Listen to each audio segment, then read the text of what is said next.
De hoje é com o professor Euclides Guimarães Neto. Ele é mestre em Comunicação e Cultura pela Universidade Federal do Rio de Janeiro. É graduado em Ciências Sociais pela Universidade Federal de Minas Gerais.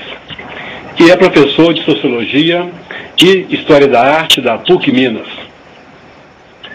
Ele falará sobre o sociólogo polonês Zygmunt Bauman. Professor, a sua aula sobre Bauman. Bem, muito bem, é uma honra estar aqui de volta pela terceira vez nesse ciclo de conferência. Dessa vez acho que é uma tarefa um pouco mais difícil do que das outras duas, porque das outras duas vezes eu vim para falar de autores que são clássicos e que, portanto, são muito estudados, muito conhecidos. Não que Bauman, o autor que eu vou falar hoje, não seja, mas é um autor que ainda está em plena atividade e é um intérprete da contemporaneidade. E normalmente falar do nosso tempo, do tempo em que se vive, é um pouco mais difícil do que falar de outros momentos e falar de autores que viveram em outros momentos. Ainda mais se considerarmos que se trata de um tempo extremamente complexo, um tempo que, de certa maneira, contém todos os outros, na medida em que vestígios, resquícios de todas as épocas podem se fazer notar a nós. O autor sobre o qual eu vou falar é justamente, talvez, o maior, se não um dos maiores, se não o maior, intérprete dessa complexa contemporaneidade, pelo menos no que diz respeito à nossa área, a área que eu compartilho com esse mestre, que é a área da sociologia. Talvez seja o sociólogo mais eminente, ou um dos mais em atividade, e os outros grandes sociólogos que também estão em atividade são interlocutores do Zygmunt Bauman.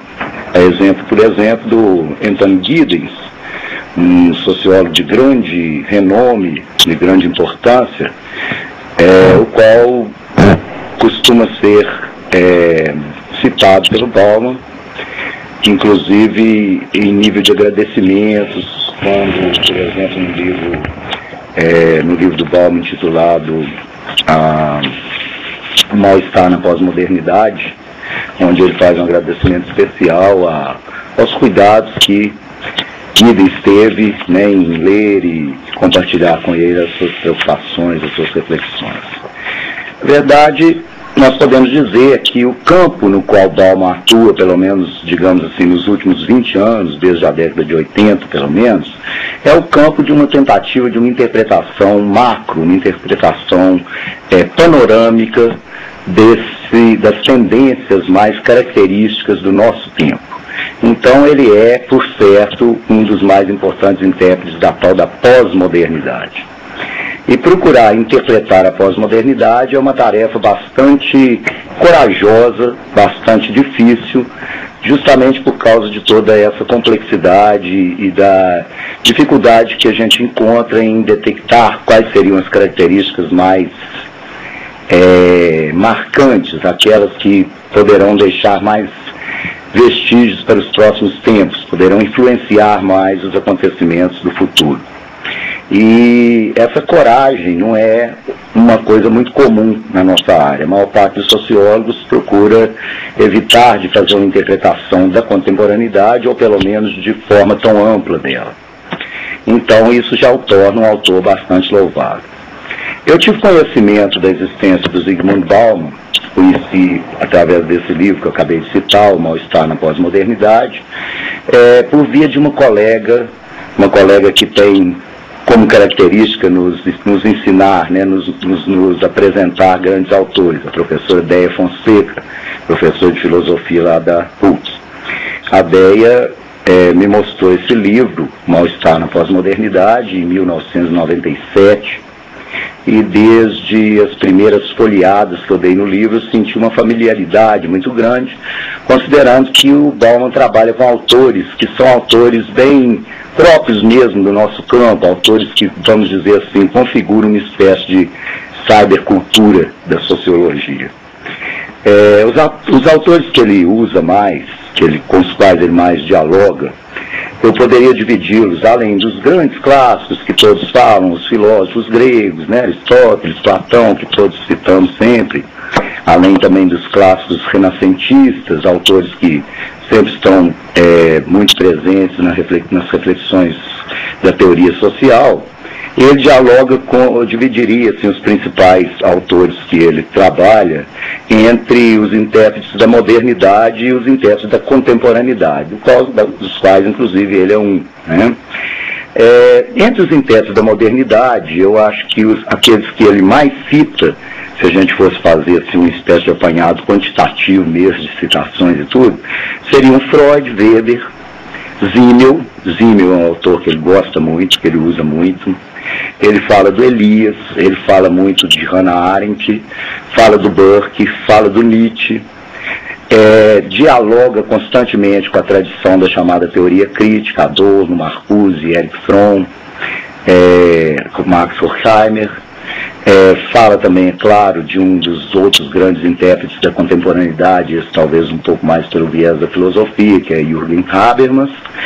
Fala muito de um sociólogo que fundou a fenomenologia dentro do campo da sociologia, que é o Alfred Schutz, e fala também, evidentemente, de um grande guru, vamos dizer assim, da sociologia, que é Karl Marx. É claro que eu estou citando apenas aqueles que têm uma intensidade, uma presença maior na obra dele. Com relação aos intérpretes da contemporaneidade, ele trabalha com Levinas, com Michel de Certeau, trabalha com Richard Sennett amplamente, é um grande leitor de Sennett. Sennett, como vocês devem saber, trata-se de um grande intérprete da condição contemporânea, principalmente, digamos, na vida urbana, na condição da cidadania nos Estados Unidos da América. Ele fala do Lipovetsky, que é um autor que procura fazer um trabalho dentro da mesma linha, né, tratando dos mesmos temas que Bauman. Existe um certo racha, vamos dizer assim, existe uma saudável celeuma entre eles, que Bauman apresenta, por exemplo, no livro chamado Ética Pós-Moderna. Ele começa criticando algumas coisas que o Lipovetsky fala. Dialoga também com os intérpretes da contemporaneidade, da linha mais francesa, né, os parisienses, Maffesoli, Foucault, Bourdieu, Castoriadis, né, o Giddens, que eu já citei, o Bentham, que é um autor que tem uma participação importante também na obra dele. Desses todos que eu citei, acho que talvez o Sennett me parece ser o autor assim, que mais pano para manga ofereceu dentro da obra do Zygmunt Bauman. E também dialoga também com Deleuze e Guattari. Bom, para a gente poder entender a profundidade da obra do Bauman, talvez valha a pena a gente lembrar apenas alguns breves dados biográficos. O Bauman é polonês, nasceu no ano de 1925, portanto era um adolescente, tinha 16, 17 anos, quando seu país foi o centro, né, dos acontecimentos terríveis que marcaram o início da Segunda Guerra Mundial. Então ele viveu isso com intensidade, foi perseguido, teve viveu, digamos assim, na pele as agruras da Segunda Guerra Mundial, e depois que a guerra acabou, ele formou-se como sociólogo e trabalhou primeiramente na Universidade de Varsóvia. Mas a Polônia do pós-guerra foi uma Polônia também muito complicada em função da expansão do stalinismo naquela região, de forma que em 1968 ele foi obrigado a abandonar o seu país em função de censura, de cassações e coisas desse tipo. E na Inglaterra, para onde ele foi, ele encontrou a possibilidade de trabalhar na Universidade de Leeds. Na verdade, ele teve uma trajetória um pouco mais movimentada, que eu não vou entrar em detalhes, mas ele acabou se afixando na Universidade de Leeds, na Inglaterra, onde ele é professor até hoje, e parece que ele foi muito bem recebido, e ele tem assim, um carinho muito grande com os seus colegas de lá e tudo. Mas nos últimos anos ele voltou a participar da comunidade universitária de Varsóvia, voltou para a Universidade de Varsóvia, que ele chama de sua universidade mãe, e tem produzido muita coisa em diálogo também com os seus conterrâneos, né, e contemporâneos dentro da Universidade de Varsóvia. Esse fato, né, essa vida atribulada que encontrou, que participou de momentos tão singulares e ao mesmo tempo tão, digamos assim, extremos da história do século XX, pode ter sido um dos principais fatores a influenciar a lucidez com que o Bauman olha para o mundo contemporâneo. Com relação à obra dele, os livros que fizeram mais sucesso, que tornaram-no um autor indiscutivelmente famoso, né, de grande reconhecimento no mundo moderno, no mundo contemporâneo, eu vou citar aqui alguns, vou falar primeiro dos 4 que eu vou usar mais aqui para sintetizar um pouco o pensamento dele. Eu, particularmente, na minha leitura de Bauman, me prendo mais aos seguintes livros. Um livro chamado Modernidade e Ambivalência, que ele escreveu no início da década de 90. Esse que eu citei, O Mal-Estar na Pós-Modernidade, que é um pouco posterior, 95, 96. Um livro chamado Globalização, Consequências Humanas, do fim da década de 90. E um livro intitulado Modernidade Líquida, que ele escreveu em 2001 e que foi publicado há dois anos aqui no Brasil. Esse livro tem esse também. Esse livro, Modernidade Líquida, eu considero, assim, pelo que eu li, eu considero a obra-prima. Eu acho que ele atingiu, assim, uma espécie de apogeu na sua obra nesse livro. Outras obras que eu vou até tocar, mas de forma mais tangencial aqui na minha reflexão, é um livro chamado Modernidade e Holocausto, um outro chamado Comunidade, um outro chamado Em Busca da Política, um outro intitulado A Ética Pós-Moderna, e um último que ele escreveu, há menos de um ano, foi lançado no Brasil, ele escreveu há uns 2 anos provavelmente, intitulado Amor Líquido. Esse livro eu estou lendo ainda. Não me considero assim, não acho que eu estou assim, muito seguro ainda para falar sobre ele, mas eu já posso de antemão dizer que eu não achei um livro tão bom, tão importante quanto o livro Modernidade Líquida, até onde eu fui. Então me parece assim, que Modernidade Líquida configura mesmo uma espécie de apogeu, assim, uma espécie de ápice da carreira, da produção, né, acadêmica do Zygmunt Bauman até agora. Ele nasceu em 25, deve completar, não sei em que mês, mas deve completar 80 anos agora em 2005, e espero que continue produzindo, porque está bastante lúcido, saudável e, portanto, ainda pode até soltar alguma coisa melhor do que Modernidade Líquida. Na minha opinião, por enquanto, esse é o livro melhor. E também, por isso, eu pretendo me prender um pouco mais a ele. Mas, de qualquer maneira, esses 4 livros, né, Modernidade e Ambivalência, O Mal-Estar, A Globalização e a Modernidade Líquida, são as referências principais que eu vou usar para falar aqui do Zygmunt Bauman. Entrando no mérito da questão, ou seja, no conteúdo, na teoria social produzida por esse autor, eu acho que uma coisa muito importante, que talvez seja imprescindível quando se trata de interpretar a contemporaneidade, é dizer que ele é um mestre na construção e no uso também de conceitos que são, às vezes, de outros autores. Alguns são deles, outros são de outros autores, mas trabalhar com conceitos me parece uma forma de ancorar um pouco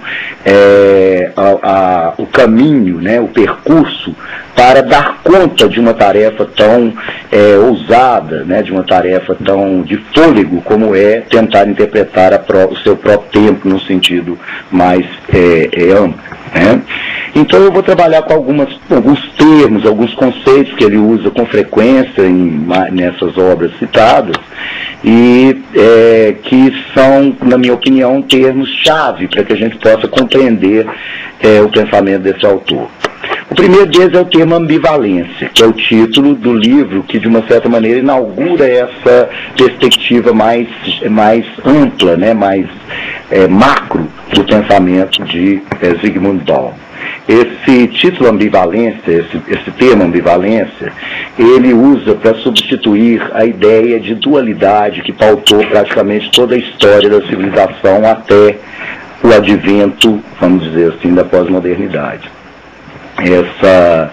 essa dualidade, que é uma dualidade maniqueísta, que coloca de um lado o bem e do outro o mal, né? Essa dualidade que divide a humanidade, divide o outro, né? Entre aqueles que são amigos e aqueles que são inimigos.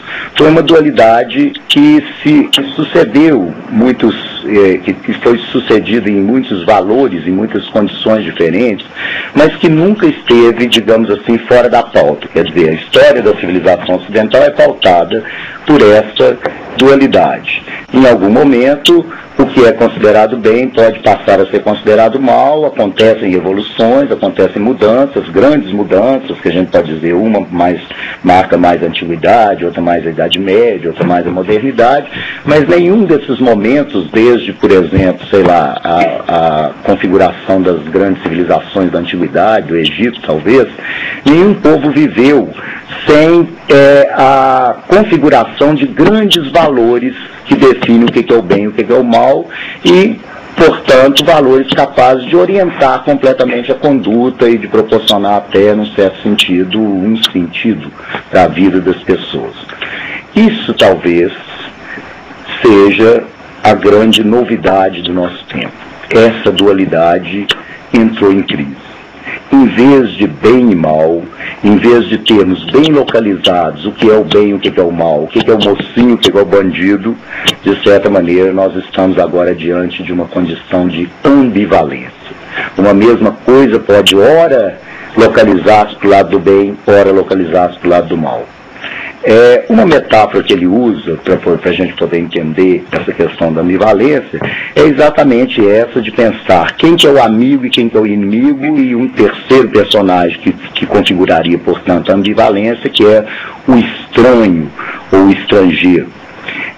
Como Bauman vem de uma tradição, né, de uma Europa pautada por grandes guerras e por grandes ideologias, ele vai perceber, vai chamar, né, de ambivalência, vai pensar essa questão da ambivalência pensando um pouco essa condição do estranho. Numa sociedade muito rígida, como uma comunidade pré-moderna, todos que ali estão presentes podem ser classificados ou como amigos ou como inimigos, com exceção talvez daquele que chega de fora. Aquele que chega de fora e que é, portanto, um mistério. E nessa condição de mistério, ele habita, pelo menos por um tempo, enquanto ele ainda não é familiar ao grupo, ele habita um não lugar, um lugar incômodo, um lugar que também incomoda, que é o lugar da ambivalência, o lugar do mistério, de certa maneira. Então a ambivalência é a questão do estrangeiro. O estrangeiro é opaco, a gente não vê nele a mesma clareza que a gente vê nos outros. É claro que, como eu estava dizendo, sendo Bauman de uma tradição de uma Europa muito ideológica e muito étnica, né, ele pôde perceber isso na própria pele, ele pôde presenciar isso. E de uma certa maneira ele procura mostrar que isso também acontece com o intelectual. O intelectual talvez ele tenha um pouco essa pecha da ambivalência, em função de ser alguém que, mesmo quando está na própria sociedade, se localiza numa posição um pouco distante para poder ter condições de ver. Vamos dizer que para se interpretar um fenômeno social é mais ou menos como para se interpretar uma obra de arte. Você tem que dar uns passos para trás para poder enxergar o todo, né? Se o quadro é um grande painel, você não pode ficar muito próximo dele. E esses passos atrás que o intelectual dá, de certa maneira já o coloca numa posição um pouco estranha, às vezes até em sua própria terra. Mas mais importante do que o intelectual é pensar o homem contemporâneo, que em função exatamente do esfacelamento desses valores mais fixos que garantiam a construção de visões de mundo, né, Weltanschauung, como diz lá os alemães, muito coesas, muito consistentes, né? A pós-modernidade proporciona um meio líquido, um meio fluido demais para que valores possam se afixar com tanta força, de tal maneira que a marca da pós-modernidade é a ambivalência. Traduzindo isso dentro dessa metáfora do inimigo, amigo, estrangeiro, nós podemos dizer que em função da diversidade, da multiplicidade, da velocidade e da profusão de informações que caracteriza o nosso tempo, nós todos somos, de certa maneira, estrangeiros em nossas próprias terras. Porque se nós não nos movimentamos em torno do mundo, o mundo se movimenta em torno de nós. Essa é a ideia fundamental que faz com que o homem contemporâneo conviva com ambivalência. Conviver com ambivalência é conviver com relatividade, com relativismo de valores, né? É conviver com a incerteza, que é uma outra característica fundamental que a modernidade inaugura, de certa maneira, mas que a pós-modernidade emerge definitivamente, né? Essa incerteza que remete também à questão do próprio futuro, à questão do risco, que é o próprio risco de construir a própria vida numa sociedade onde os valores não estão muito claros e onde você então transitará necessariamente por uma multiplicidade, correndo sempre o risco de se perder nela. E se perder pode ser tanto, por um lado, pensando por um lado econômico, não alcançar, né, a condição tão necessária de consumidor e ficar entre os, digamos, excluídos, né? E pode ser também a depressão, pode ser também a impossibilidade de construir um caminho para si próprio e de outorgar um sentido para a própria vida. Então, esse conceito de ambivalência, eu acho que ele tem um peso, um conceito de grande importância, que vai aparecer nesse livro do início da década de 90 e que vai perpassar, né, todo o percurso desse autor, o Zygmunt Bauman. Um outro conceito que Bauman trabalha, e que é um conceito que muitos outros autores trabalham, mas eu particularmente gosto muito da maneira como Bauman faz, é o conceito de identidade. Essa palavra é uma palavra mágica no nosso tempo, quer dizer, ela é uma palavra polissêmica e também é uma palavra múltipla no sentido dos diferentes grupos que a usam, né? Dos diferentes campos, inclusive, das ciências sociais que fazem uso dela. Quer dizer, é uma palavra que tem muitos sentidos. E além de ter muitos sentidos, tem muitas utilizações, assim, muitos autores de muitas ciências diferentes fazem uso dela. Eu diria que, por exemplo, a antropologia talvez reivindicasse para si uma espécie assim, de monopólio do uso dessa palavra identidade. Mas é claro que as outras ciências sociais, a sociologia, a semiótica, e, de certa maneira, as filosofias também, a filosofia social, não podem abrir mão de uma palavra que tem tanto significado. No pensamento de Bauman, a identidade é fundamentalmente uma tarefa que o indivíduo tem de solidificar o que é fluido à sua volta. Uma tarefa de dar forma ao disforme. A experiência biográfica não se configura sem a eleição de critérios. É preciso critérios para poder viver. Esses critérios, uma vez eleitos, funcionam como fatores de identidade, funcionam como as âncoras, como as referências que nós precisamos ter para conduzir as nossas vidas. Então, são referências, são critérios, são valores, símbolos que adotamos para construirmos nós mesmos com uma certa coerência e, de certa maneira, como uma obra de arte. O Bauman cita o Camus, o grande escritor francês Camus, no momento em que o Camus diz uma coisa assim: todo mundo tenta fazer de sua vida uma obra de arte. Essa obra de arte que queremos moldar a partir do estofo quebradiço da vida chama-se identidade.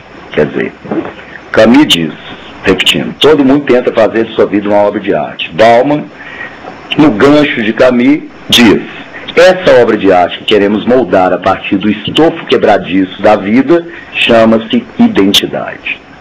O diferencial da pós-modernidade, segundo Bauman, no que diz respeito à questão da identidade, é que quando esses valores fixos pautavam a vida, fosse nas comunidades tradicionais, fosse na modernidade, e aí tem uma diferença da modernidade, daqui a pouco eu falo um pouco sobre isso, mas quando a gente tinha valores fixos pautando a vida, a identidade ou pelo menos uma parte substancial da identidade de cada indivíduo, era uma espécie de dado.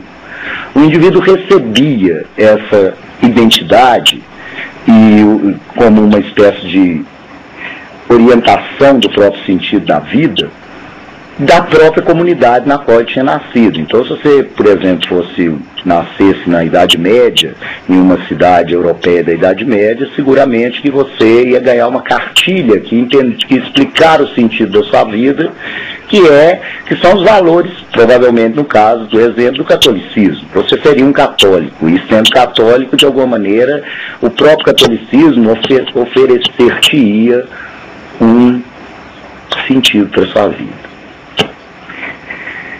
Mas, de qualquer maneira, como mesmo nas sociedades mais rígidas, a gente sempre deve lembrar que o indivíduo cria sua própria conduta, o indivíduo se diferencia dos outros, mesmo nos lugares onde nós somos mais iguais, nas condições em que prevalece a igualdade, existe a individualidade, sempre houve um coeficiente, por mínimo que fosse, no qual a identidade se constrói como tarefa e não exatamente como dado.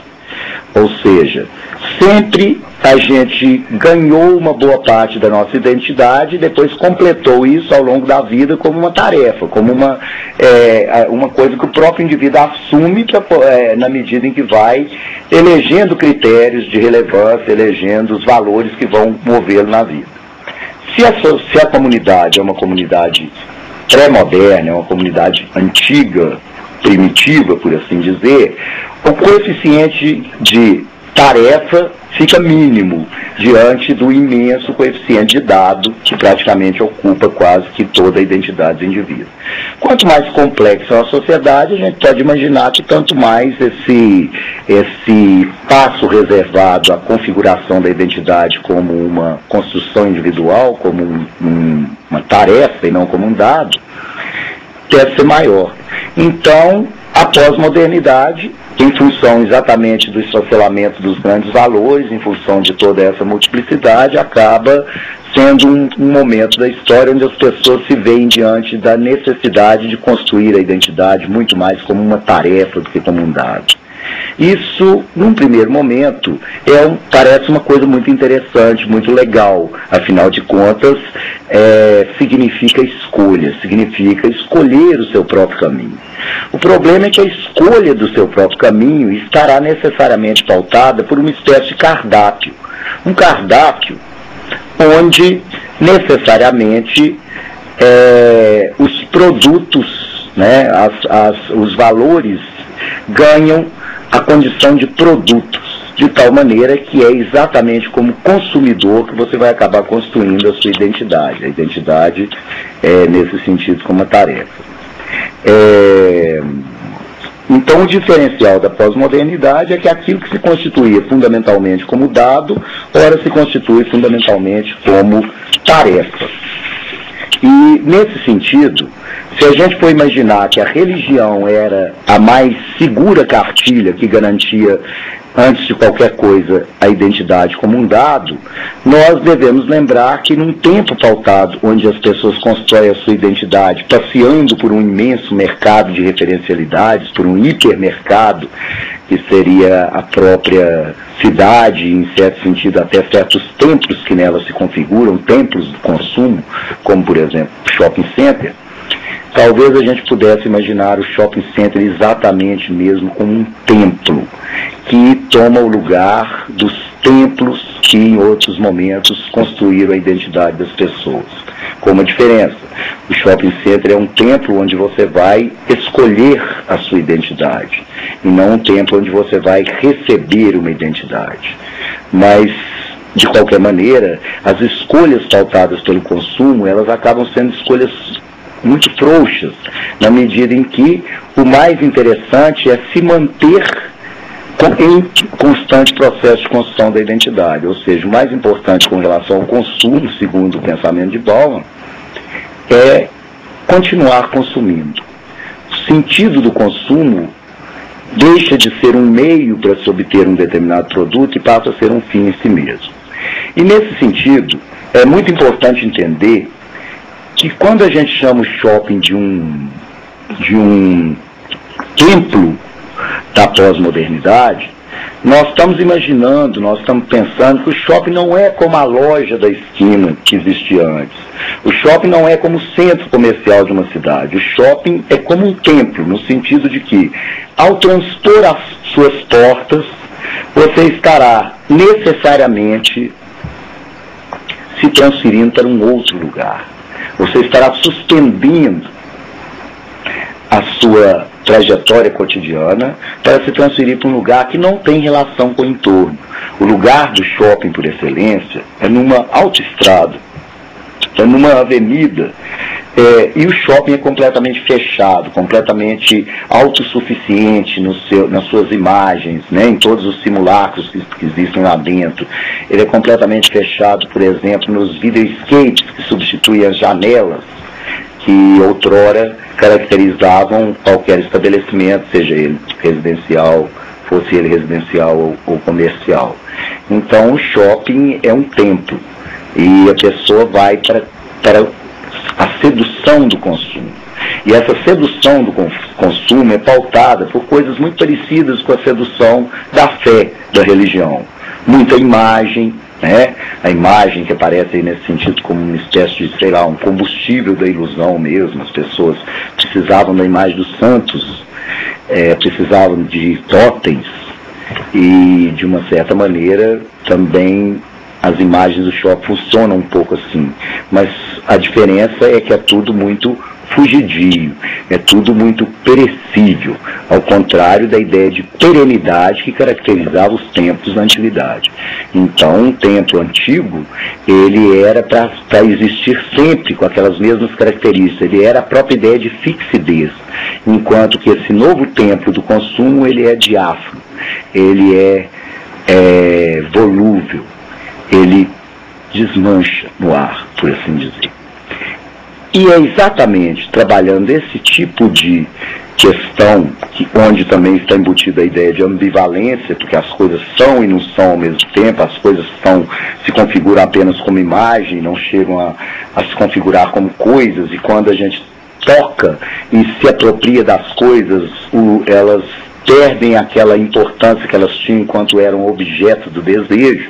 Então, diante de toda essa ambivalência e diante de toda essa fluidez, o Bauman resolve batizar o nosso tempo de modernidade líquida.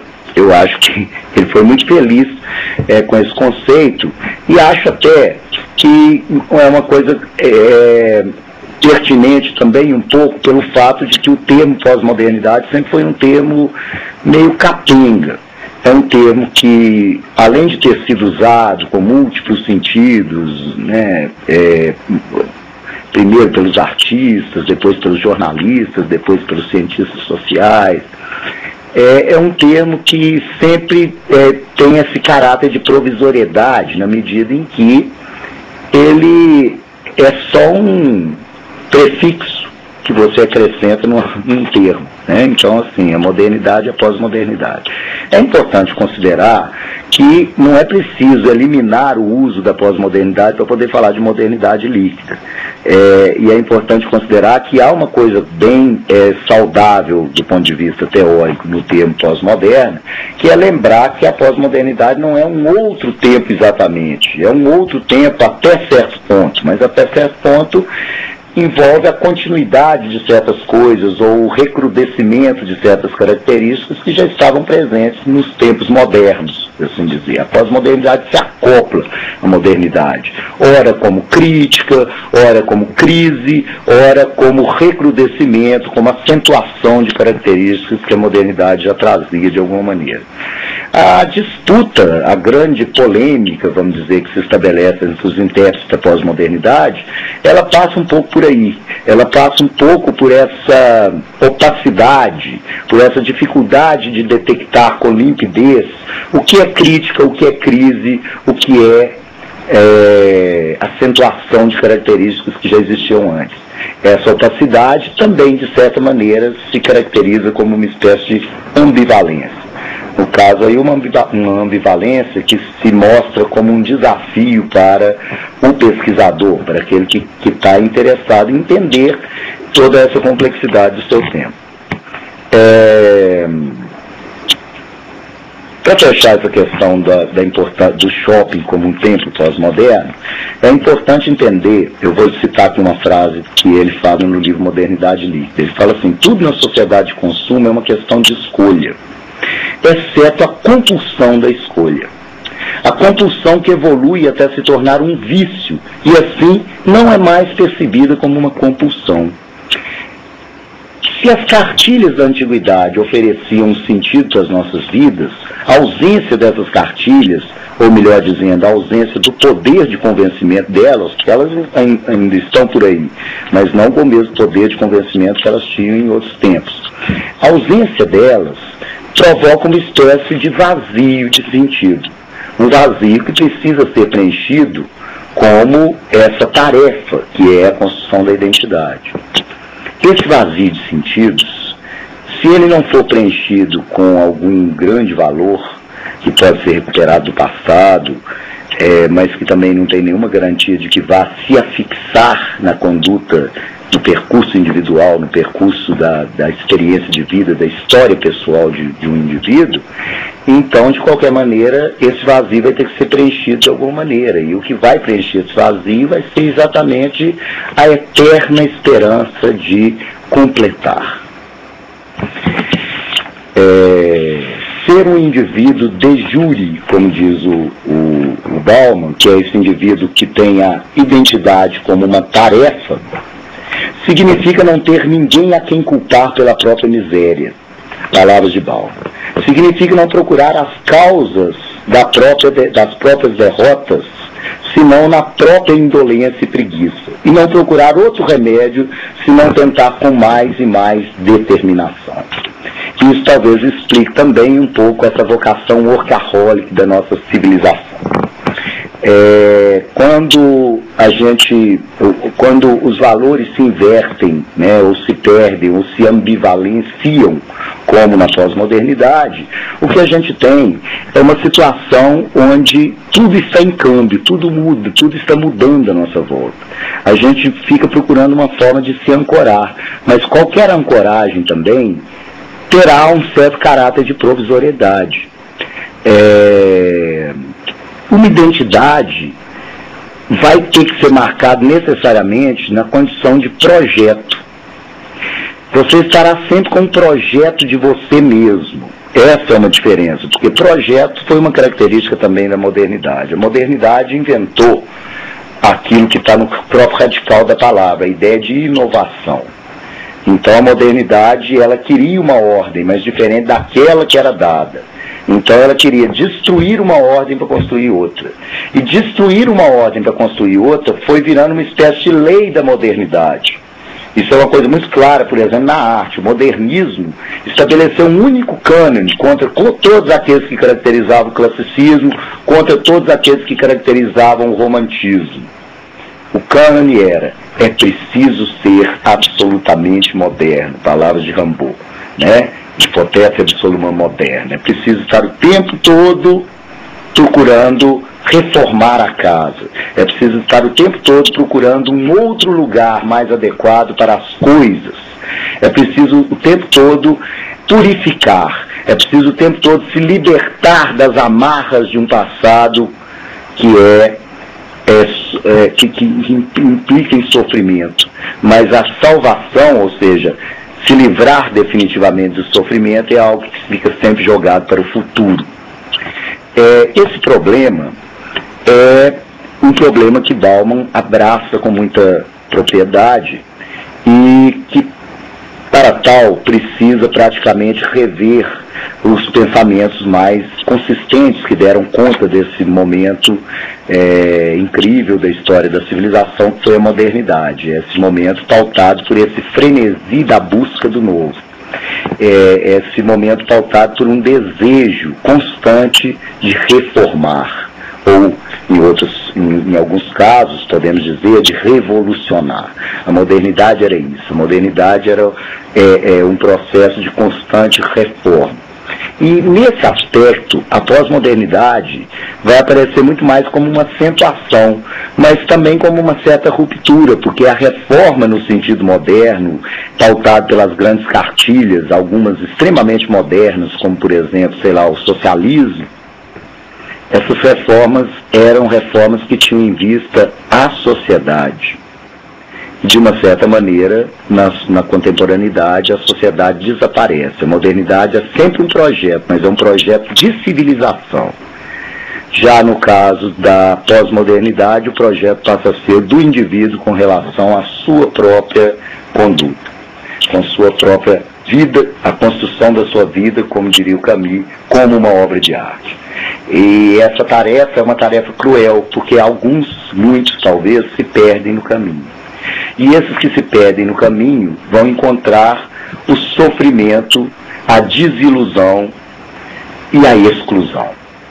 E podemos dizer que uma boa parte desses que se perdem no caminho nunca vão conseguir se recuperar. E uma outra parte constitui-se daqueles que nem sequer entram no jogo, nem sequer têm condição de entrar no jogo. Bom, no livro chamado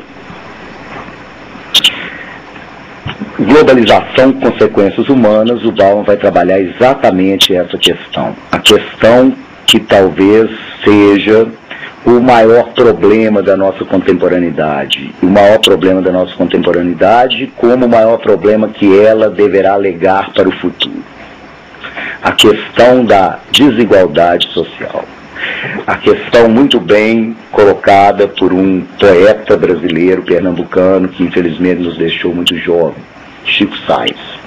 O de cima sobe, o de baixo desce. O preço do encolhimento do mundo para uma elite que cada vez circula mais, para uma elite que cada vez tem mais condições de governar sem necessariamente se localizar, um poder que cada vez mais escapa de lugares, perde a localização. O preço que se paga para que a elite se torne cada vez mais móvel é uma imobilidade cada vez maior das bases da sociedade. Nós, quando falamos de globalização, pensamos imediatamente no encolhimento do mundo, por causa das tecnologias, por causa da circularidade da economia, da logística, por causa das redes de comunicação que tornam o mundo acessível, como nesse caso, eu estou aqui falando, nem interessa onde que eu estou, né? Não faz diferença em que cidade exatamente que eu estou, no caso, queria até lembrar que eu estou em Belo Horizonte, mas eu poderia estar em qualquer outro lugar, porque eu estou na rede, né? Então a rede, ela elimina essa territorialidade, é como se o tempo fagocitasse o próprio espaço. O espaço é substituído pela instantaneidade. Isso é uma coisa, em princípio, maravilhosa, em princípio é uma coisa incrível. Mas e o preço que se paga por isso? Quer dizer, o preço que se paga por isso é o da imobilidade das bases da sociedade. Isso que Bauman coloca como as consequências, as mais terríveis consequências humanas da globalização. Tanto é que quando ele dialoga com a teoria crítica, a famosa teoria crítica, o famoso grupo de pensadores que se deu a tarefa de pensar em função da libertação, da emancipação do homem, e que diagnosticou maravilhosamente alguns aspectos do século XX, essa sociedade das mídias e tudo mais, ele diz que a tarefa não é mais salvar o privado do público. Porque quando a modernidade, ou mesmo a pré-modernidade, estabelecia uma ordem, o Big Brother, que aparece no livro do George Orwell, o Big Brother é uma espécie de panóptico, é um olho gigante que mira a todos, que controla a todos. O Big Brother da contemporaneidade não adquiriu essas características, ele adquiriu as características do sinótico, ou seja, ao invés de um controlando todos, de certa maneira todos controlando cada um.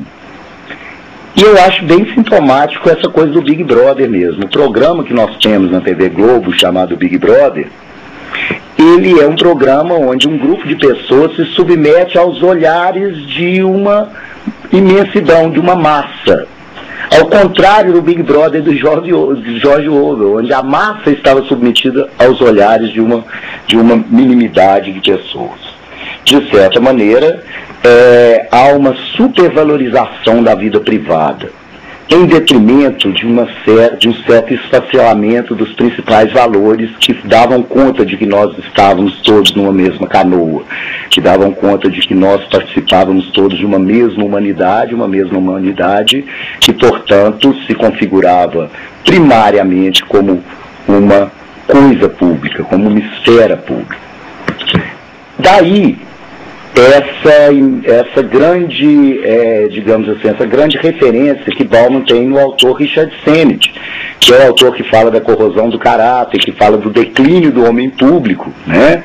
E que, portanto, deixa bem claras essas tendências que pautam a contemporaneidade. Essas tendências que, num sentido mais genérico, nós poderíamos chamar de tendências de privatização do espaço público, e que, num certo sentido, significa o risco do desaparecimento do espaço público. Então, olha que coisa curiosa. A teoria crítica nasceu falando do sofrimento que o público impõe sobre o privado. Nasceu preocupada com a civilização, o descontentamento que a civilização com suas regras produz no indivíduo.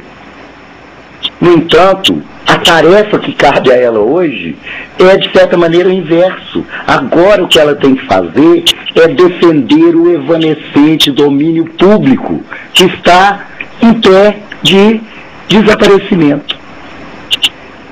Eu acho muito lúcido essa leitura, gosto muito dessa leitura, que envolve outros autores, além do próprio Zygmunt Bauman, que envolve, por exemplo, o Habermas, que é um autor que está falando hoje constantemente sobre o perigo, né, do esfacelamento da esfera pública. Olha só, o Habermas é o filhote, vamos dizer assim, dileto, exatamente dessa teoria crítica, dos Adorno, Horkheimer da vida, lá da década de 30. Né? Então é uma coisa muito curiosa você perceber como é que essas inversões dão conta realmente de que nós estamos vivendo num tempo muito inédito, num tempo de grande diversidade. Então, para fechar o que eu queria falar aqui nessa breve consideração da obra de Bauman, eu queria lembrar que é exatamente essa discussão que Bauman faz com Freud. O livro chamado Mal-Estar na Civilização é um livro onde Freud mostrou que a civilização, ela constitui uma ordem que oprime o indivíduo. Ela cria uma ordem que oprime o indivíduo. O indivíduo é obrigado a se submeter à ordem. O indivíduo que é prazer precisa ser moldado, né? Precisa aceitar as imposições de um princípio de realidade que constitui as regras para poder viver em sociedade e tudo mais. O pacto social básico, eu acho que o Freud é muito hobbesiano, na verdade, nesse livro Mal-Estar na Civilização, porque de uma certa maneira ele está falando daquela velha troca da liberdade pela segurança, que está lá no capítulo 17 do Leviatã, livro do Hobbes. Aquela ideia do pacto social mesmo. Você abre mão da sua liberdade para receber em troca segurança. Pois muito bem, nós agora estamos na inversão dessa história. Nós prezamos e cobramos a liberdade, pois a liberdade está aí. Abriram a porta da gaiola.